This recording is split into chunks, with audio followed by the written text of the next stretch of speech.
Welcome back. The International Monetary Fund has approved a second loan installment worth $1.25 billion for Egypt. Egypt agreed to a 3-year, $12 billion IMF loan program in November that is tied to ambitious economic reforms such as subsidy cuts and tax hikes. Last week, the government increased electricity prices by up to 42% this fiscal year for households. A week earlier, it raised fuel prices by up to 50% to help meet the terms of its IMF loan agreement. Egypt's central bank, faced with accelerating inflation, raised its key interest rates by 200 basis points for the second policy meeting in a row, surprising economies who had forecast no change. Egypt floated its currency in November, and since then its pound has roughly halved in value as the currency's value dropped. Inflation surged. Our CDC Group, a UK's development finance institution and wholly owned by the UK government, has mapped out a 5-year investment strategy for Nigeria and sub-Saharan Africa as a whole.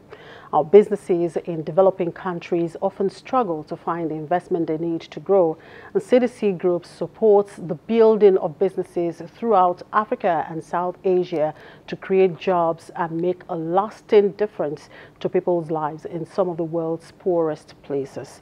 Now let's talk to the communication manager at CDC, Rothid Carter. Good afternoon, Rothid. Thank you very much for joining us. You're very welcome. So what is the broad outline of the CDC Group 5-year strategy and why? Yeah, I mean, if it's worth me just explaining briefly what we do as an organisation, what we've done over the last 5 years, and then perhaps I can talk a little bit about what we hope to be doing over the next 5 years. As you said, we're the UK's development finance institution. I mean, our job is to get capital, to get investment into businesses and into countries in Africa and in Asia that struggle to raise the capital that they need and struggle to raise the investment that they need.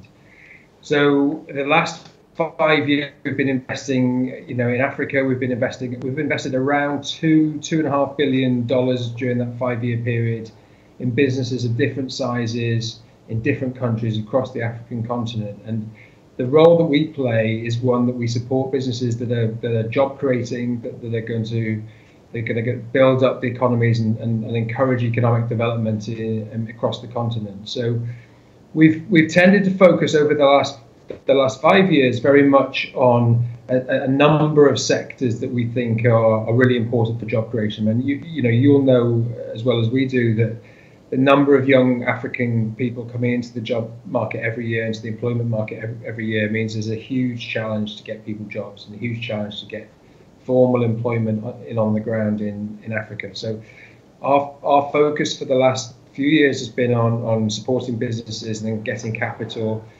into Africa and into businesses that are going to create jobs. Now, if I may ask, how much did the previous strategy achieve?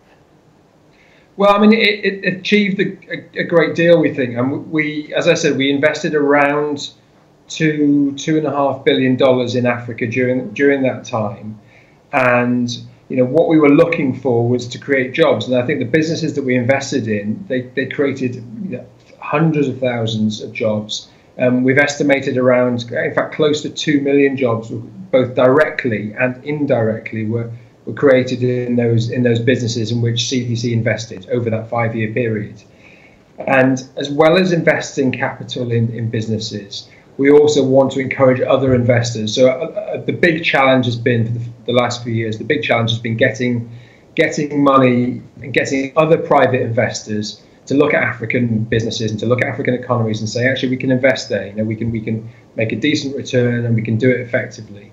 And so our job is very much about encouraging other investors, whether they're other European development finance institutions, more importantly, whether they're private sector investors, whether they're investment funds, pension funds. It's about encouraging those organisations to see Africa as a viable investment destination and to get money into the businesses in Africa that desperately need that money. Right. Now, speaking to sub-Saharan Africa and Nigeria in particular, What are your investment strategy objectives? What sectors are you looking at or focusing on? And of course, outlook on risk return. Sure. Well, looking forward and looking at the next 5-year strategy, I think we will continue to invest in those sectors like infrastructure and in manufacturing, health and education, in construction, and in financial services as well, that we've seen as being very effective at creating jobs. But as well as that, and the new strategy points us, in addition to those areas, it points us in a slightly different direction as well. And it means that we'll be looking at those areas, those kind of market failures really, holding back development in Africa a little bit as well. So, for example, we're going to be looking to do more in the off-grid solar market. At the moment, a lot of off-grid solar-powered companies, off-grid companies are struggling to get local currency debt financing. That's a big obstacle for those businesses at the moment. And we invested in Mkopa in East Africa, in Kenya, and they're providing off-grid solar panels to people's houses. And for them, getting debt financing is a really important thing. And so at the moment there's a bit of a market failure. There's a bit of a blockage in the system.